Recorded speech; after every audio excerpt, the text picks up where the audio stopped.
교회 여러분 안녕하세요. 민족의 명절 설 맞아서 새해 인사를 또 한 번 드립니다. 새해 더욱 건강하시고 늘 행복하시기를 빕니다. 오늘도 명절 연휴 기간 중에 있는데요. 오랜만에 가족과 친지를 만나고 계시는 분들이 많이 계실 것 같습니다. 즐겁고 행복한 명절 되시고 또 가족 간의 사랑 안에서 새해 힘을 얻으시는 명절이 되시기를 바랍니다. 또 귀성길 안전하고 평화로이 잘 다녀오시기를 바랍니다. 오늘은 주연절 마지막째 주일로 지키면서 예배를 드립니다. 오는 수요일, 다음 주 수요일은 제의 수요일입니다. 제의 수요일을 시작으로 그리스도의 순환을 기억하는 사순절기가 시작됩니다. 그리스도께서 고난을 당하신 것처럼 지금도 여전히 성문 밖에서 고난을 당하고 있는 이웃의 목소리에 귀를 기울이고 또 고난에 연대하면서 그리스도의 고난에 동참하는 사순절로 맞이하시기를 바랍니다. 올해 들어서 한반도 전쟁 위협이 심각하게 고조되고 있습니다. 전쟁 연습 중단에 함께 마음을 모아주시고 또 사회적 소수자들의 인권 회복에도 함께 기도하는 그런 사순절로 되시기를 바랍니다. 침묵 가운데 이제 징울림의 마음을 모아 예배를 시작하겠습니다. 성부, 성자, 성령, 삼위일체 하나님의 임재를 기원합니다.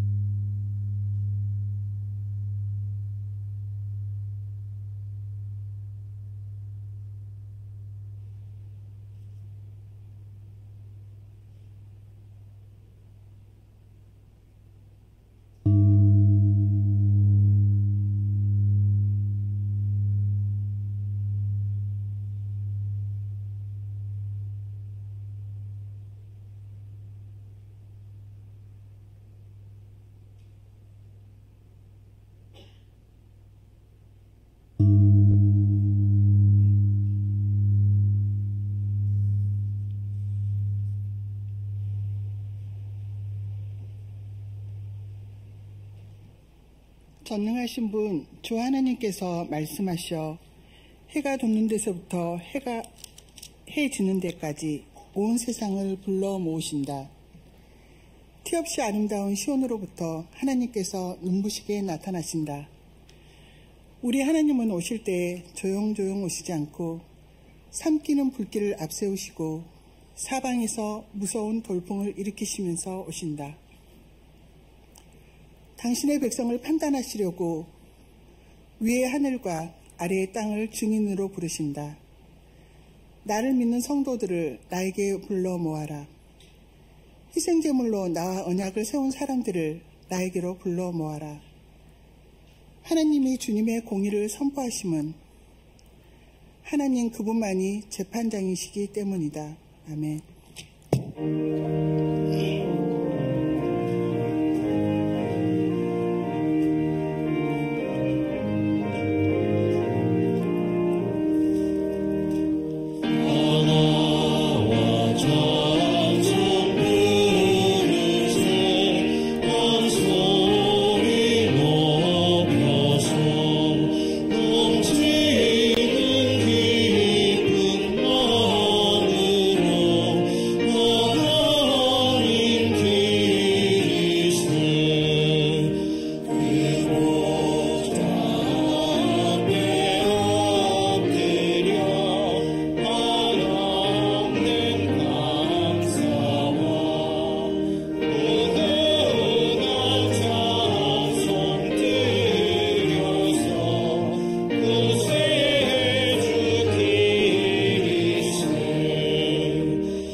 복되신 하나님,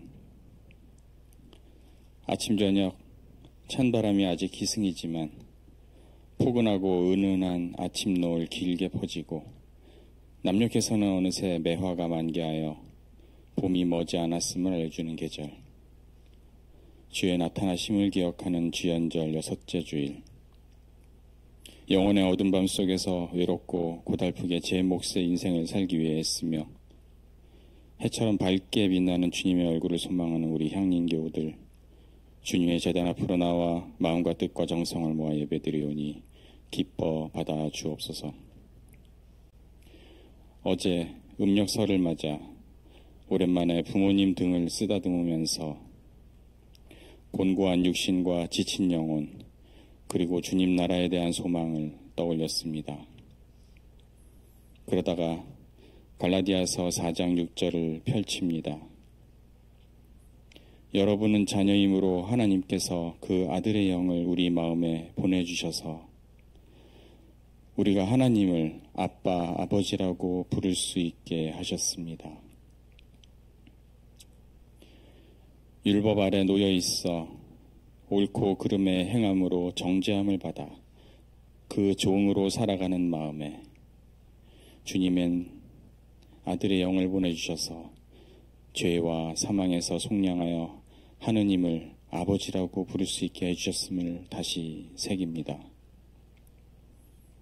오늘 오고 가는 것들을 가졌다거나 잃었다는 생각에 속지 않도록 붙잡아 주셔서 잠시 입고 있는 육신의 종으로 살지 않고 마음에 있는 아들의 영을 따라 날마다 새로워지고 맑아지길 소망합니다.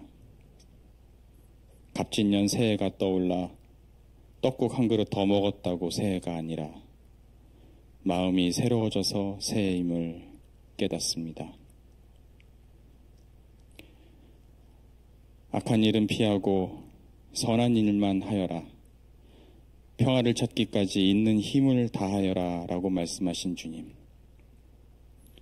물리적 힘에 기반한 안보와 평화 유지를 명분으로 한반도를 더욱 전쟁 위기로 몰아가는 자들이 이 세상을 지배하고 있습니다. 남한의 위정자들은 한미동맹의 글로벌 전략 동맹화를 추진 중인 가운데 한반도와 동북아 전 세계에서 대결과 분쟁을 불러오고 분쟁을 확대하려는 반평화적, 반인도적 조치들을 잇따라 내놓고 있습니다. 한편 북한의 위정자들은 남한을 제1의 적대 국가, 불변의 주적으로 규정하고 유사시 남쪽 영토를 점령, 평정하는 것을 국시로 결정했다고 하며 올해 들어 모두 4차례 순항미사일을 발사했습니다. 강대강의 대결 구도 속에 불안 상황이 일상적이다 보니 선제 타격, 원점 타격이 불러올 무시무시한 연쇄 반응에 대해서도 이제는 모두가 둔감한 듯합니다. 한반도와 동북아의 평화 파괴로 우리 민족의 삶이 벼랑 끝에 내몰리고 세계 평화 시계는 역주행을 더욱 가속화하지 않을까 걱정입니다. 평화의 주님, 남북한과 미국, 중국, 일본 등 주변 강국의 위정자들을 일깨우셔서 전쟁 준비가 결코 평화를 위한 준비가 될 수 없음을, 이 땅의 평화는 결코 분단을 먹이 삼아 기생하는 자들의 이권에 팔릴 것이 아님을, 그들의 권력이 온전히 당신에게 속해 있음을 기억하고 당신의 심판을 두려워하는 자들에게 하여 주옵소서.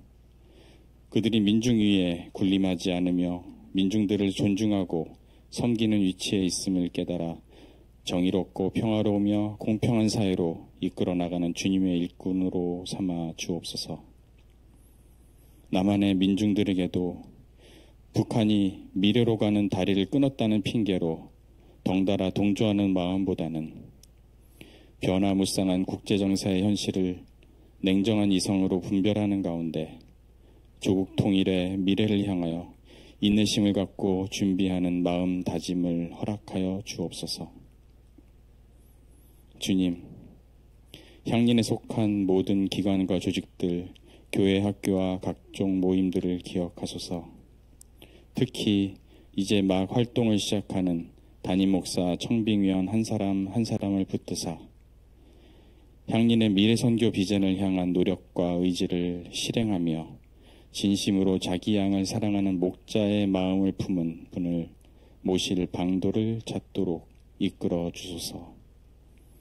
청빙위 활동 과정에서 문제를 일으키지 않으면서 오히려 언제나 평화를 창조하게 하시고 진실을 말하되 그것을 사랑으로 말할 수 있게 하시며 마음을 새롭게 함으로 당신의 기뻐하시는 선한 뜻이 무엇인지 분별하도록 인도하여 주옵소서. 이 자리에 함께 모여 예배드리거나 유튜브로 예배드리거나 가족 친지를 아니면 여행 중이거나 각지에 흩어져 있는 우리 향린의 모든 권속들 각자의 처지에서 생기는 아픔과 필요를 주님께서 아시오니 경제적으로나 정신적으로나 육체적으로나 고달픈 이들에게 형편에 따라 은혜를 베풀어 주시고 각자의 일을 제대로 할 수 있도록 힘주시며 참된 위로와 치유의 영으로 보살펴 주옵소서. 만약 우리 가운데 조용하고 평화로운 일상을 지내는 이가 있다면 지금 누리는 행운이 자기가 무엇인가를 잘해서 상으로 받는 것이라는 생각을 하지 말게 하시고 다른 사람의 슬픔과 고통을 대가로 누리는 안락한 삶에 만족하는 일이 없도록 도와주옵소서. 오늘 우리 예배를 기쁘게 받아 주옵소서. 성가대와 예양의 아름다운 찬양과 반주 그리고 김지모 목사님을 통해 전해지는 당신의 말씀 가운데 임하셔서 당신 홀로 영광 받으시고 우리에게는 하늘의 양식과 영생하는 샘물을 먹고 마시는 체험이 되어 또다시 새롭게 삶을 살아가는 원동력이 되고 구원의 기쁨이 다시 회복되길 기원합니다. 또한 주 예수께서 달려 죽으신 십자가를 바라보며 결단의 순간에 머뭇거리지 않는 용기를 되찾길 간구합니다. 이제 침묵 가운데 어둠 속에 빛으로 오신 주님의 목소리에 귀 기울입니다.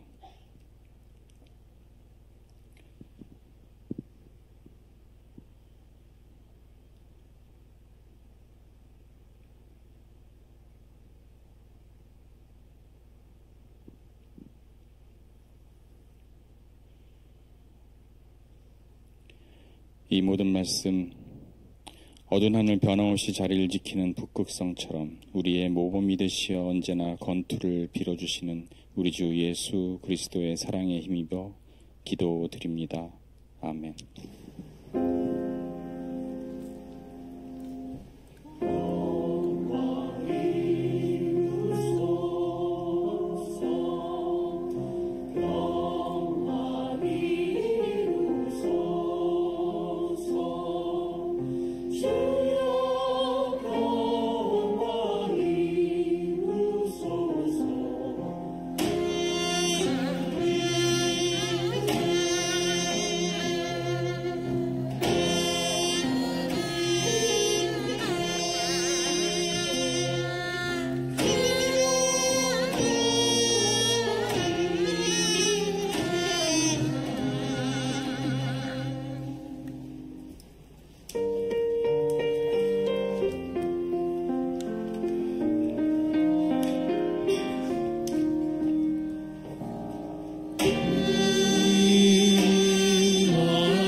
삶 속에서 이루어짐을 믿습니다.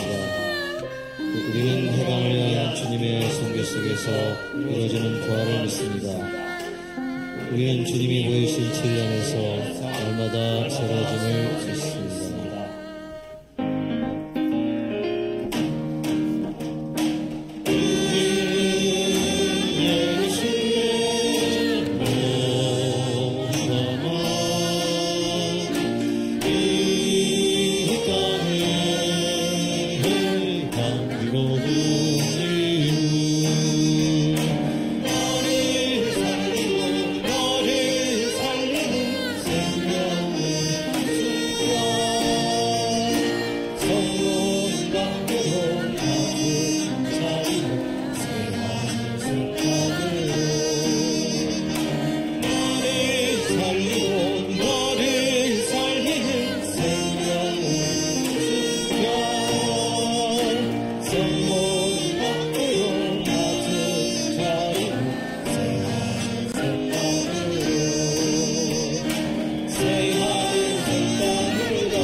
오늘의 하늘 말씀은 제1성서의 열왕기 하와 제2성서의 고린도 후서입니다.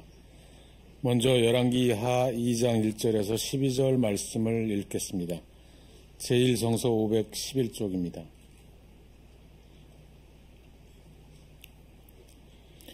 주님께서 엘리야를 해오리 바람에 실어 하늘로 데리고 올라가실 때가 되니 엘리야가 엘리사를 데리고 길갈을 떠났다. 길을 가다가 엘리야가 엘리사에게 말하였다. 나는 주님의 분부대로 베델로 가야 한다. 그러나 너는 여기에 남아 있거라. 그러나 엘리사는 주님께서 살아계심과 스승께서 살아계심을 두고 맹세합니다. 나는 결코 스승님을 떠나지 않겠습니다. 하고 말하였다. 그리하여 그들은 함께 베델까지 내려갔다. 베델에 살고 있는 예언자 수련생들이 엘리사에게 와서 물었다. 선생님의 스승을 주님께서 오늘 하늘로 데려가려고 하시는데 선생님께서는 알고 계십니까? 엘리사가 말하였다. 나도 알고 있으니 조용히 하시오. 엘리야가 엘리사에게 말하였다. 나는 주님의 분부대로 여리고로 가야 한다. 그러나 너는 여기에 남아 있거라. 그러나 엘리사는 주님께서 살아계심과 스승께서 살아계심을 두고 맹세합니다. 나는 결코 스승님을 떠나지 않겠습니다. 하고 말하였다. 그리하여 그들은 함께 여리고로 갔다. 여리고에 살고 있는 예언자 수련생들이 엘리사에게 와서 물었다. 선생님의 스승을 주님께서 오늘 하늘로 데려가려고 하시는데 선생님께서는 알고 계십니까? 엘리사가 말하였다. 나도 알고 있으니 조용히 하시오. 엘리야가 엘리사에게 말하였다. 나는 주님의 분부대로 요단강으로 가야 한다. 그러나 너는 여기에 남아있거라. 그러나 엘리사는 주님께서 살아계심과 스승께서 살아계심을 두고 맹세합니다. 나는 결코 스승님을 떠나지 않겠습니다. 하고 말하였다. 그리하여 두 사람은 함께 길을 떠났다. 예언자 수련생들 가운데서 50명이 요단강에서 그들을 따라갔다. 엘리야와 엘리사가 요단강 가에 서니 따르던 제자들도 멀찍이 멈춰 섰다. 그때 엘리야가 자기의 겉옷을 벗어 말아서 그것으로 강물을 치니 물이 좌우로 갈라졌다. 두 사람은 물이 마른 강바닥을 밟으며 요단강을 건너갔다. 요단강 맞은쪽에 이르러 엘리야가 엘리사에게 말하였다. 주님께서 나를 데려가시기 전에 내가 네게 어떻게 해주기를 바라느냐. 엘리사는 엘리야에게 스승님이 가지고 계신 능력을 제가 갑절로 받기를 바랍니다. 하고 대답하였다. 엘리야가 말하였다. 너는 참으로 어려운 것을 요구하는구나. 주님께서 나를 너에게서 데려가시는 것을 내가 보면 내 소원이 이루어지겠지만 그렇지 않으면 그것이 이루어지지 않을 것이다. 그들이 이야기를 하면서 가고 있는데 갑자기 불병거와 불말이 나타나서 그들 두 사람을 갈라놓더니 엘리야만 회오리 바람에 싣고 하늘로 올라갔다. 엘리사가 이 광경을 보면서 외쳤다. 나의 아버지, 나의 아버지, 이스라엘의 병거이시며 마병이시여. 엘리사는 엘리야를 다시는 볼 수 없었다. 이어서 고린도후서 4장 3절에서 6절 말씀을 읽겠습니다. 제2성서 308쪽입니다. 우리의 복음이 가려 있다면 그것은 멸망하는 자들에게 가려 있는 것입니다. 그들의 경우를 두고 말하면 이 세상의 신이 믿지 않는 자들의 마음을 어둡게 하여서 하나님의 형상이신 그리스도의 영광을 선포하는 복음의 빛을 보지 못하게 하는 것입니다. 우리는 우리 자신을 전하는 것이 아니라 예수 그리스도를 주님으로 선포합니다. 우리는 예수로 말미암아 우리 자신을 여러분의 종으로 내세웁니다. 어둠 속에 빛이 있으라 하고 말씀하신 하나님께서 우리의 마음 속을 비추셔서 예수 그리스도의 얼굴에 나타난 하나님의 영광을 아는 지식의 빛을 우리에게 주셨습니다. 다 함께 고린도후서 4장 6절 말씀을 읽겠습니다. 어둠 속에 빛이 비쳐라 하고 말씀하신 하나님께서 우리의 마음 속을 비춰주셔서 예수 그리스도의 얼굴에 나타난 하나님의 영광을 아는 지식의 빛을 우리에게 주셨습니다. 이 말씀으로 귀한 깨달음과 결단이 여러 있으시기를 바랍니다. 오늘의 복음서의 말씀은 마가복음서 9장 2절로 9절까지의 말씀입니다. 가능하신 분은 일어서서 말씀을 들으십시오.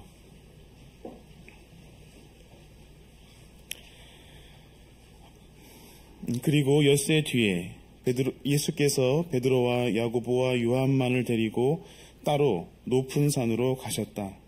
그런데 그들이 보는 앞에서 그의 모습이 변하였다. 그 옷은 세상의 어떤 빨래꾼이라도 그렇게 희게 할 수 없을 만큼 새하얗게 빛났다. 그리고 엘리야가 모세와 함께 그들에게 나타나더니 예수와 말을 주고받았다. 그래서 베드로가 예수께 말하였다. 라비님, 우리가 여기에 있는 것이 좋겠습니다. 우리가 초막 셋을 지어서 하나는 라비님을, 하나에는 모세를, 하나에는 엘리야를 모시겠습니다. 베드로는 무슨 말을 해야 좋을지 몰라서 이런 말을 했던 것이다. 제자들이 겁에 질렸기 때문이다. 그런데 구름이 일어나서 그들을 뒤덮었다. 그리고 구름 속에서 소리가 났다. 이는 내 사랑하는 아들이다. 너희는 그의 말을 들어라. 그들이 문득 둘러보았으나 아무도 없고 예수만 그들과 함께 계셨다. 그들이 산에서 내려올 때에 예수께서는 그들에게 명하시어 인자가 죽은 사람들 가운데서 살아날 때까지는 본 것을 아무에게도 이야기하지 말라고 하셨다. 이는 주님의 말씀입니다.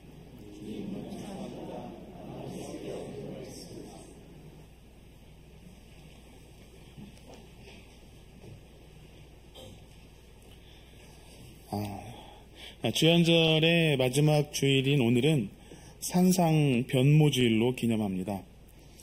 오늘 마가복음서 본문의 장면대로 예수께서 세 제자와 함께 높은 산으로 올라가셨던 일을 기억하는 주일입니다. 이 일은 예수께서 순환을 앞두시고 특별한 마음가짐으로 행하신 일입니다. 산을 올라서 제자들이 목도한 사건, 곧 엘리야와 모세가 나타나 예수님과 대화를 나누시면서 모습이 새하얗게 변하셨던 이 사건이 가진 신앙의 특별한 의미를 되새기고자 교회는 오늘을 산상변모주일로 지킵니다. 복음서에서는 예수님의 순환예고를 세 차례 언급합니다. 예수님 자신이 세상의 통치자에 사로잡혀서 십자가의 고난을 받게 될 것이라는 예고를 제자들에게 세 차례 말씀하셨는데 이번 산행은 첫 번째 순환 예고 후에 결행하신 것입니다. 순환의 때를 예감하시고 가장 처음 행하신 비장한 산행이었습니다. 따라서 오늘 산상변모주일은 주연절에서 사순절로 전환되는 중요한 기점이 됩니다. 민중들은 하나님의 모습으로 현현하신 예수님과 함께 지내면서 하나님 나라를 경험했습니다. 빼앗긴 것을 되찾고 천국잔치를 맛보며 새로운 세상이 도래하는 희망을 품을 수 있었습니다. 이렇듯 예수님과 함께한 주현절은 그렇게 신명난 절기였습니다. 그런데 예수님은 선포하신 하나님 나라를 완성하기 위하여 이제 순환의 길로 나아가야 합니다. 깊은 절망과 고통을 각오해야 합니다. 하나님 나라를 위하여 이 길을 회피하지 않고 순환을 감내해야만 합니다. 용기가 필요합니다. 이 산행은 비장하고도 외로운 등반이었을 것입니다. 산상변모주일은 사순절을 앞두고 그리스도의 순환에 동참하기를 결단하면서 비장하고 외로운 발걸음을 내디디며 산에 오르는 날입니다. 오늘 제1성서 열왕기 하의 본문에서 스승 엘리야와 이별을 앞두고 마음이 무거운 엘리사의 심정이 오늘 산행의 마음가짐을 잘 보여주는 것 같습니다. 성서에서 예언자의 시조로 상징되는 인물이 엘리야입니다. 엘리야는 이스라엘이 남북으로 분열된 후 아합 왕이 북이스라엘을 통치하던 때에 갈멜산에서 바알과 아세라를 섬기는 850명의 제사장들과 대결한 예언자로 잘 알려진 인물입니다. 이것은 만몬의 바알 종교와 투쟁한 야훼 사상의 흔적입니다. 아합 왕은 이스라엘로 유입한 용병의 후손이었습니다. 그는 막강한 군사력을 기반으로 남북의 교역로를 연결하여 북이스라엘을 풍요롭게 만들었습니다. 그런데 그 풍요는 가진 자들의 풍요였고 아합 왕의 권력을 강화하는 것이었습니다. 가난한 자들은 권력에 가진 것을 빼앗기며 양극화가 심해졌을 때 예언자 엘리야가 등장합니다. 강력한 왕권 하에 아합은 북쪽의 페니키아와 결혼 동맹을 맺고 이세벨을 맞이합니다. 무역과 자본이 발달한 페니키아는 알파벳의 고장으로도 유명합니다. 결혼 동맹의 결과로 이세벨과 함께 만몬의 신 아세라 여신도 이스라엘에 들어왔습니다. 아합이 자기 권력을 위하여 섬겼던 바알과 이세벨의 아세라 여신이 북이스라엘을 점령하여 야훼 종교가 위협당했고 그만큼 민중의 삶은 피폐해졌습니다. 그 단적인 예가 나봇의 포도밭 이야기입니다. 아합 왕이 자기 정원을 가꾸고 싶어서 나봇의 포도밭을 탐내고 그 밭을 사고자 했으나 나봇은 야훼 사상의 규례에 따라 땅을 사고 팔 수 없다면서 왕의 제안을 거절했습니다. 이 모습을 본 페니키아의 공주 이세벨이 기가 막혀 하면서 이내 나봇을 죽이고 포도밭을 갈취했습니다. 풍요의 신 바알과 만몬의 신 아세라가 북이스라엘의 야훼 사상을 어떻게 잠식했는지를 단적으로 보여주는 일화입니다. 이 사건이 촉발되어서 엘리야는 갈멜산으로 소환됩니다. 건기가 극심하던 때에 바알과 야훼 중 어떤 신이 비를 내리게 하는지 대결을 벌이게 된 것입니다. 바알과 아세라의 제사장 850명이 바알과 아세라의 성적 결합을 상징하는 집단 성교와 몸을 자해하는 제의를 벌였지만 결국에 엘리야를 이기지 못했다는 전승으로 엘리야는 이스라엘 예언자의 시조가 됩니다. 오늘 열왕기하의 본문은 그 엘리야가 예언 활동을 종료하고 승천하기 직전의 이야기입니다. 제자 엘리사는 스승의 마지막 길을 지키고자 비장한 마음으로 엘리야를 따르고 있습니다. 엘리야가 따라오지 말고 이곳에 남아있으라고 권하지만 엘리사는 결코 스승을 떠나지 않겠다고 3번이나 반복합니다. 이렇게 반복하면서 길갈에서 베델로, 여리고로, 그리고 요단강 맞은 쪽으로 장소가 이동됩니다. 이것은 높은 지역에서 점점 낮은 지역으로, 그리고 출애굽한 후에 이스라엘이 가나안 땅에 들어올 때 서쪽으로 향한 서진했던 것에 반대로 동진하는 것을 묘사하는 것입니다. 다시 처음으로 돌아가서 엘리야의 권위를 엘리사에게 물려주어서 엘리사가 적법하게 예언자의 지도자가 되었음을 보여주는 것입니다. 또한 엘리야가 엘리사에게 마지막으로 원하는 것이 무엇인지 물었을 때 엘리사가 스승님의 능력에 갑절을 받기를 바랍니다 라고 대답을 했는데 갑절이란 2 몫을 뜻합니다. 이는 가문의 재산을 3분할하고 3분의 2가 장자의 몫이었다는 당시의 상속 문화를 반영하여 이 역시 엘리사가 엘리야를 잇는 적자임을 뜻하는 문학 장치입니다.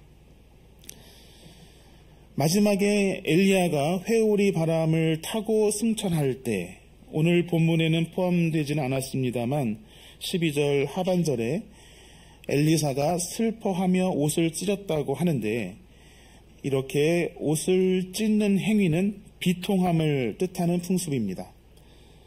스승을 떠나지 않을 것이라고 엘리사는 간절히 바랐지만 결국 떠나보낼 수밖에 없었던 엘리사였습니다.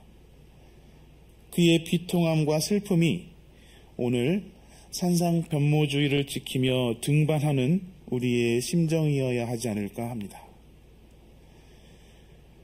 예수님과 산을 올랐던 세 제자는 예수님의 그 비장한 심정을 헤아리지 못했던 것 같습니다. 자주 산에 오르신 예수님이었으니 여느 때와 같을 것이라고 생각한 것 같습니다. 그러나 그날은 달랐습니다. 예수님의 모습이 새하얗게 밝게 빛났고 또 엘리야와 모세가 나타나 예수님과 대화하는 모습을 보게 되었습니다. 제자는 너무 놀라서 이곳에 초막셋을 짓고 스승 예수님과 엘리야와 모세와 함께 살겠다고 말합니다. 올라온 그곳, 산 위 그곳이 마치 천국처럼 여겨졌기 때문일 것입니다. 이날 예수님과 제자들이 함께 오른 그 큰 산은 신의 산을 상징합니다. 이스라엘이 이집트를 탈출하고 가나안 땅으로 떠나기 전에 잠깐 머물렀던 산이 신의 산이었습니다. 이집트 노예들의 편이 되어주신 하나님, 백성의 아픔에 함께 아파하시는 하나님, 가난하고 약한 이들의 권리를 보호하시는 하나님, 율법으로 평등 세상을 가꾸시는 하나님 등의 야훼 사상이 정립되고 시작된 장소는 신의 산입니다. 모세는 하나님의 백성을 이끌고 이집트를 탈출하여 신의 산으로 와서 십계명을 받았습니다. 신의 산에서 하나님과 백성이 계약을 맺고 하나님이 약속하신 가나안 땅을 향해 출발했습니다. 엘리야가 바알과 아세라 제사장들과 대결을 벌인 후 아합과 이세벨에게 쫓겨서 피신한 것도 시내산입니다. 시내산에서 엘리야는 세미한 음성 중에 임재하시는 야훼 하나님을 다시 만나게 됩니다. 그리고 야훼께서 남겨두신 7,000명을 찾아서 다시 용기 내어 이스라엘로 들어갑니다. 이처럼 하나님을 새롭게 만나서 이스라엘이 새 힘과 용기를 얻게 된 곳은 시내산입니다. 그리고 하나님의 백성 이스라엘을 새 힘과 용기로 이끈 지도자는 모세와 엘리야였습니다. 민족의 지도자 모세와 예언자의 상징 엘리야가 밝은 모습으로 변모하신 예수님과 대화를 나누시는 모습을 보았으니 제자들이 초막 셋을 짓겠다고 함께 산 위에서 살고 싶은 것도 이해가 됩니다. 그러나 산 위는 다시 시작하는 곳입니다. 시내산처럼 힘과 용기를 얻어 새로운 깨달음으로 다시 출발하는 곳입니다. 그곳에 머물 수 없는 곳입니다.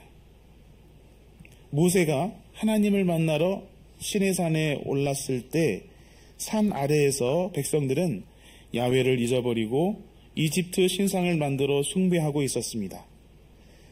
모세는 백성의 불신앙을 정화하고 하나님의 백성으로 다시 거듭나게 하였습니다. 시내산에서 엘리야는 하나님을 새롭게 이해하게 됩니다. 천둥 소리 가운데 하나님이 계시는 것이 아니라 그런 줄로만 알았는데 조용하고 깊음 가운데 하나님이 임재하심을 성찰하고 다시 하나님을 만나고 다시 하나님을 신뢰하며 더 이상 아합과 이세벨을 두려워하지 않게 되었습니다. 산 위, 그곳에서 예수님이 모세, 엘리야와 무슨 대화를 나누셨는지는 알 수 없지만 산 위로 올라올 때의 무거운 마음, 인간적인 두려움을 떨치고 하나님 나라의 완성을 위해 새로운 각오를 하셨음은 짐작할 수 있습니다. 이것이 변모산의 사건입니다. 새로운 출발은 산을 내려가는 것으로 시작됩니다. 산 아래에는 고난이 기다리고 있지만 예수님의 발걸음에는 머뭇거림이 없습니다. 하지만 제자들은 다릅니다. 내려가면 예수님이 순환당하실 것을 감지하지는 못했더라도 산 아래의 일상이 고되다는 것은 누구나 아는 사실입니다. 더군다나 엘리야와 모세를 만난 산 위 그곳에서 내려오자니 아쉬움이 그지없었습니다. 맞습니다. 오늘 고린도후서 본문의 표현대로 산 아래에는 세상의 신이 있습니다. 사람의 마음을 어둡게 하여 복음의 빛을 보지 못하게 하는 세상의 신입니다. 그 세상의 신이 모세의 백성들로 하여금 우상을 숭배하게 했고 그 세상의 신이 아합과 이세벨에게 권력을 쥐게 했습니다. 이분법이 지배하는 세상, 풍요라는 덫을로와 약육강식으로 지배하는 강자들의 세상, 산 아래에는 탄식과 고통이 언제나 상존합니다. 세상의 신은 강자를 풍요롭게 하는 까닭에 언제나 소외된 소수자를 차별하고 억압합니다. 오늘 산상 변모주일은 그럼에도 우리를 산 아래로 인도합니다. 예수 그리스도와 함께 머뭇거림 없는 발걸음을 내딛도록 우리를 추동하는 오늘입니다. 그 길에 하나님 나라, 우리의 진리가 있기 때문입니다. 산 밑으로 내려가는 우리의 발걸음으로 하나님의 나라가 도래할 것이기 때문입니다. 세상의 신을 넘어서 이 세상에는 존재하지 않는 유토피아를 실현하는 것이 종교의 목표입니다. 약육강식 야만의 질서를 생명정의 평화 하늘의 질서로 변화시키는 것, 하나님 나라가 이 땅에 오게 하는 것, 우리 사회의 제도와 문화를 야훼 사상으로 만드는 것, 이것은 우리 신앙인이 이루어 나갈 꿈입니다. 이를 위하여, 세상의 신을 극복하기 위하여 우리는 산을 올라 변모하고 또 산 밑으로 내려오는 신앙생활을 하고 있습니다. 향림 공동체, 이곳이 우리의 변모산입니다. 무겁고 비통한 마음으로 왔을지라도 두려움과 외로움을 떨치고 야훼 하나님을 향한 신뢰를 회복하여 세상으로 머뭇거림 없이 나아갈 수 있는 우리 향림 공동체가 되기를 기도합니다. 시내산에서 하나님을 만난 모세가 두건을 써야 할 만큼 빛나는 존재가 되었듯이 시내산에서 하나님을 새롭게 만나서 위로를 받고 확신으로 용기를 내었던 엘리야와 같이 변모산의 사건이 우리 공동체에서 재현되기를 바랍니다.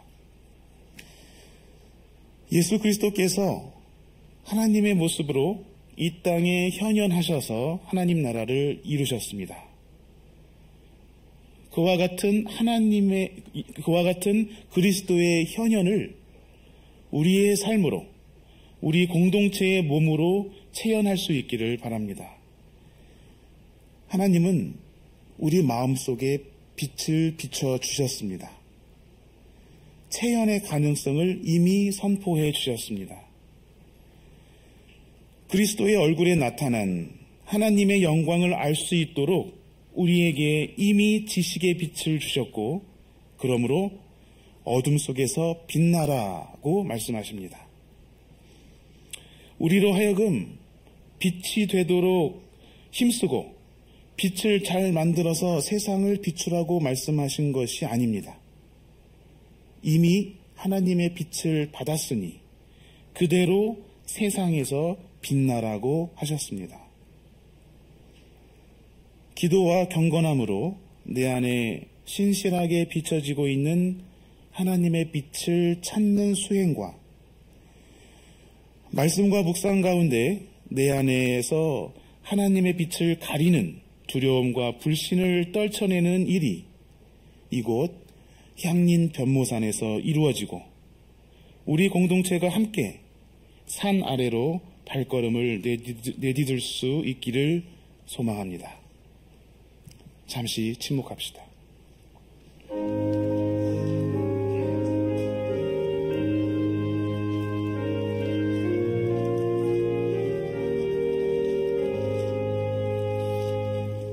조정이 고리에 있을 아직에 저 있는 그대의 이르니 소리 들리니 주를 성공하라 주님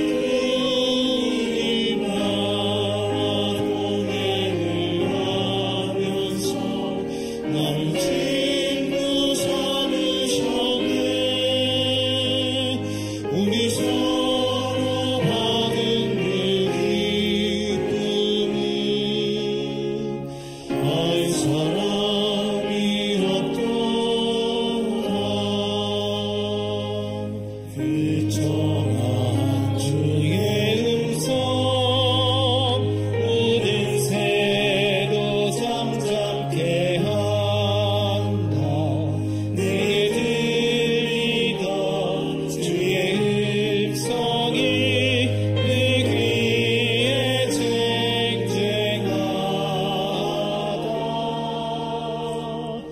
주님 나와 동행을 하면서 나를 친구 삼으셨네 우리 서로 받은 그 기쁨은 알 사람이 없도다 밤낮도록 동성하는 주와 함께 있으려 하나 외로운 세상에 할 일 많아서 날 바라며 하시구나 주님 나와 동행을 하면서 나를 친구 삼으셨네 우리 서로 받은 그 기쁨은 알 사람이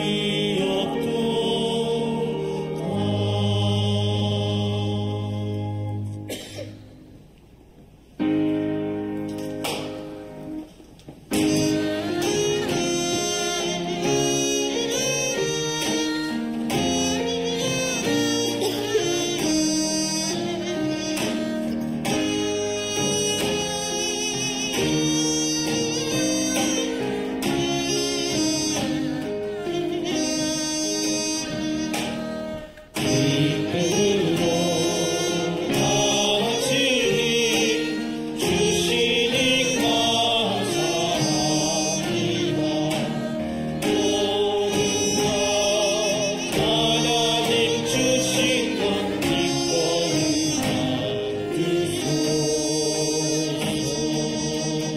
받으소서 저희를 사랑하시는 하나님 아버지, 명절을 맞이하여 가족과 함께 할 수 있게 해주심에 감사를 드립니다. 몸이 아픈 가족이 있는 분들에게는 위로와 희망을 가지는 명절이 되게 하옵소서. 하나님, 저희의 삶을 살펴주시어 이곳 광화문 향린에 모여 함께 예배를 드릴 수 있게 해주심을 감사드립니다. 흩어지지 않고 하나님께 예배를 드릴 수 있는 교회 성전의 건축을 마무리할 수 있게 보살펴 주심에 감사를 드립니다.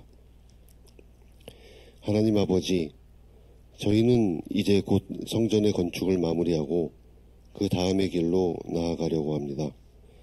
올바른 길로 나아갈 수 있도록, 그리고 그 안에서 저희가 더욱 하나 될 수 있도록 지혜와 용기를 허락하여 주옵소서. 세상의 전쟁과 불안한 정치 경제 상황으로 저희들의 삶은 두렵기만 합니다. 모두들 미래에 대한 두려움과 욕심을 조금씩 누르며 감사함을 나누고 어려운 이웃들과 함께 할 수 있음을 믿으며 조금씩 모은 이 정성이 하나님께서 원하시는 길에 쓰여질 것을 믿습니다. 또 한 주를 즐겁게 건강하게 보내길 바라며 항상 하나님과 함께하는 한 주가 되기를 기원합니다. 우리 주 예수 그리스도의 이름을 받들어 기도드립니다. 아멘.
우리 안에 하나님의 빛이 있습니다.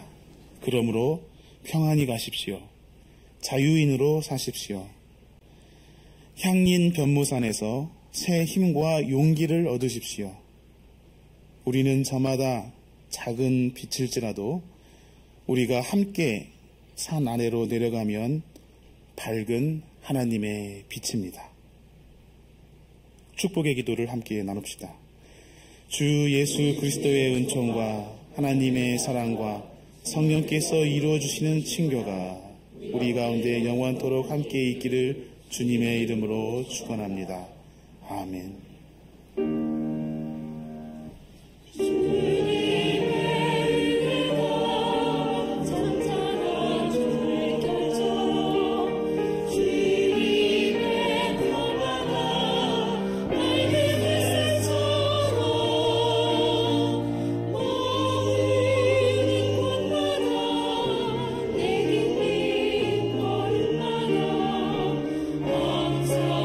함께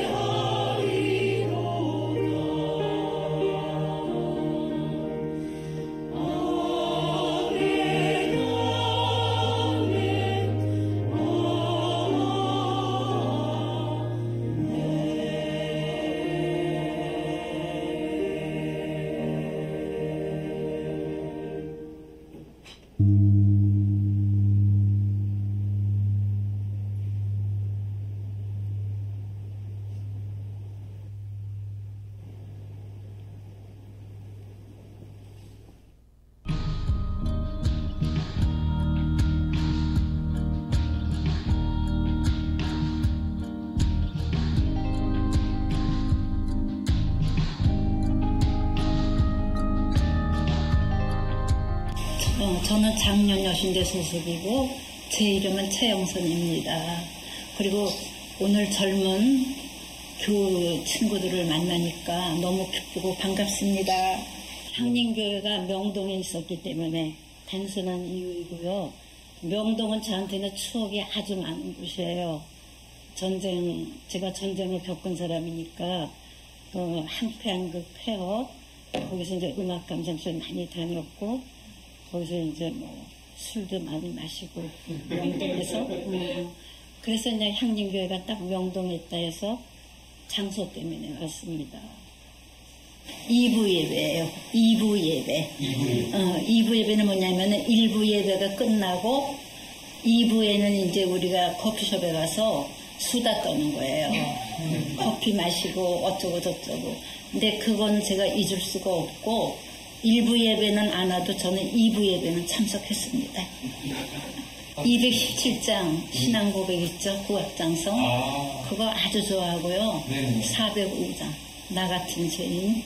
그 두 개 뽑으려면 2개 뽑겠습니다. 전도서 좋아해요. 그래서 전도서에 헛되도다. 그게 저에게는 아무 힘이 안 되는 것 같아도 굉장히 강렬한 힘을 줍니다. 제 처음에 무신론자였어요. 절대로 예수 안 믿고 50대까지 안 믿었어요. 그냥 나만 믿으면 된다. 그러니까 저한테 아주 올인하는 거죠. 군신 같은 친구가 있었어요. 근데 이제 그 친구가 늘 저만 보면은 하느님을 믿으라고 늘 그거를 하여튼 얘기 열심히 하더라고. 그래서 너나 잘 믿어라 이제 이러고 있었는데 그 친구가 갑자기 50대 초반에 그냥 죽어버렸어요. 홀연히. 근데 그 죽기 한 며칠 전에 나를 찾아오더니 너는 꼭 하나님을 믿어야 돼. 이제 그 얘기를 또 하더라고. 그래서 가만히 있었는데 그 친구가 그렇게 갑자기 이제 세상을 떠나니까 내가 너무 쇼크 먹었어요. 그래서 이거는 내 친구가 나에게 준 유언이구나. 그래서 무조건 믿어보자. 이유 없이. 그래서 신앙을 가지게 됐어요. 그게 53세인가 4세. 그전에는 완전 무신론자. 안 믿었어요. 글쓰기는 저한테는 어떤 운명 같았어요. 왜냐하면 직장이 이제 글을 못 쓰면은 아웃되는 직장이었어요. 그래서 이제 자연히 글을 쓰게 되었는데, 글을 잘 쓰려면은 책을 우선 많이 읽고, 많이 생각하고, 그리고 이제 이렇게 선한 의지를 가지고, 자기 자신이 선한 의지를 가지고, 이제 깊이 사유하면은, 그 대신 펜을 안 잡으면 안 돼요. 그리고 딱 펜을 잡으면 글은 저절로 나와요. 그리고 제가 이제 일생 살아오면서 책이 저에게는 가장 그 힘센 길동무였어요. 그래서 이제 마지막으로 제가 이제 자소전 하나 내자 해서 하나 냈어요. 저는 사실 다시 20대로 돌아가고 싶은 생각 하나도 없어요. 내 일생을 너무 잘 살아왔다고 믿으니까. 근데 혹시 돌아갈 수 있다면은 철학을 하고 싶어요. 철학을. 그건 제 이번에 이제 그 길목에다가 20사람의 철학자와 그리고 나에게서 원고를 보냈거든요. 그건 제 꿈이었어요. 그래서 철학을 한번 깊이 파고 들어가고 싶어요. 20대에만. 3곡 가져왔어요.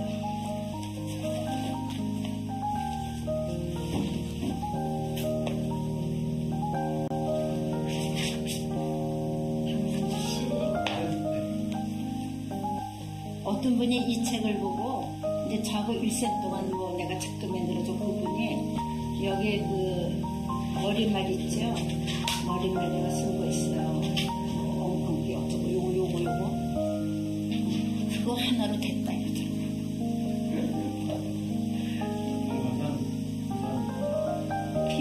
공동과 식사 나누도록 하겠습니다. 먼저 나누기 전에 교회 방문한 분을 소개하고자 합니다. 박원희 씨 섬들 향림교회 다니는데 국악찬송가를 좋아해서 우리 교회 방문했다고 합니다. 일어나시면 우리 환영하는 시간 갖도록 하겠습니다. 네, 감사합니다. 네, 또 한 분 이현재 안태웅님, 네, 충남에서 오셨는데요. 친지 방문자 오셨습니다. 환영합니다.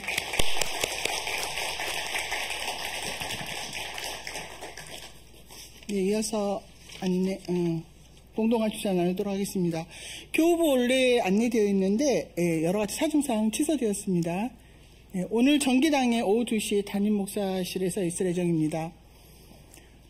그 세대 있게 인터뷰가 되는데 이거 4회로 끝납니다.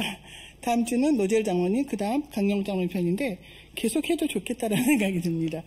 엄청 애를 많이 쓸 것이기 때문에 실시할지는 모르겠지만 되게 좋은 시간이고 의미 있는 시간인 것 같습니다. 창립 70주년 기념사업 하나인 광화문 시대의 향년의 비전수를 위한 설문조사 결과보고서 교회 입구에 비치되어 있습니다. 필요하신 분 가져가시기 바랍니다. 성가대원 모집이 계속되고 있습니다. 저도 향림교회 처음 입교했을 때 성가대 소속이어서 잘 적응할 수 있었는데요. 제가 생각하는 향림교회 성가대는 예배와 그다음에 친교와 그다음에 선교를 잘하는 곳이라고 생각합니다. 자리가 몇 자리 안 남은 것 같은데 서둘러서 꼭 신청해 주시기 바랍니다. 교우 소식 전하겠습니다. 최용지 집사님 모친인 고 김도웅님께서 2월 6일 날 하나님의 부르심을 받았습니다. 나영원 교우님 부친인 고 나채원님도 나명은 나명은 교우의 부친인 나채원님도 2월 9일 날 하나님의 부르심을 받았습니다. 명절 전후라서 저희들이 오가는 발걸음도 뜸했고 그래서 현재 위로가 필요한 시간인 것 같습니다. 유족들을 위한. 이번 주 일정 안내하겠습니다. 2월 14일 오후 7시 30분 향후실 1층에서 제2수요일 기도회가 있습니다. 많은 참여 부탁드립니다. 그리고 주보에 없는 건데요. 사순절 성만측 예식이 2월 18일 주일에 있을 예정입니다. 미래선교위원회 회의가 있을 예정이고요. 담임 목사 청빙 기도회, 계속 구체적인 건 주보 참조해 주시기 바랍니다. 참고하시면 되겠습니다.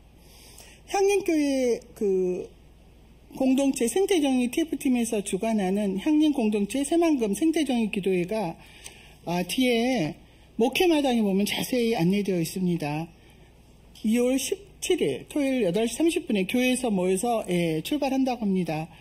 미리 회비를 납부해 주시고 신청을 해 주셔야 도시락이나 차량 이런 게 준비에 도움이 될 것 같습니다. 네, 유아유치부 겨우줄살이 서로 맞이해요라는 제목으로 2월 18일 향림교회에서 있을 예정입니다.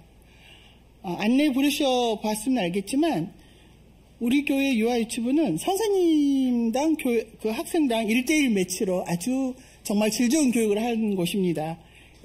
아직도 유아유치부 교육에 아직 입교 안 하시는 분들은 정말 질 좋은 교육이라는 거 믿고 오시면 좋을 것 같습니다.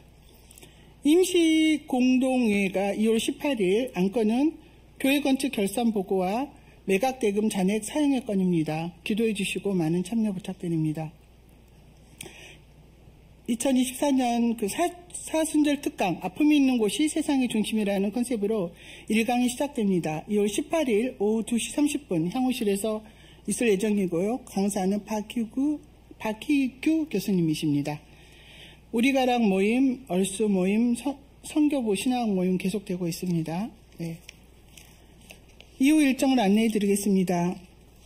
교회 창립 70주년 기념사업 준비위원회 회의가 계속되고 있습니다. 새날 청년의 겨울 둘살이 예정되어 있고요. 2월 24일부터 25일까지 있을 예정입니다. 평화소모임 주보 참고하시면 될 것 같습니다. 에큐메니카 소식 한 가지만 전하고 나머지는 주보 참고해서 자세히 살펴주시기 바랍니다.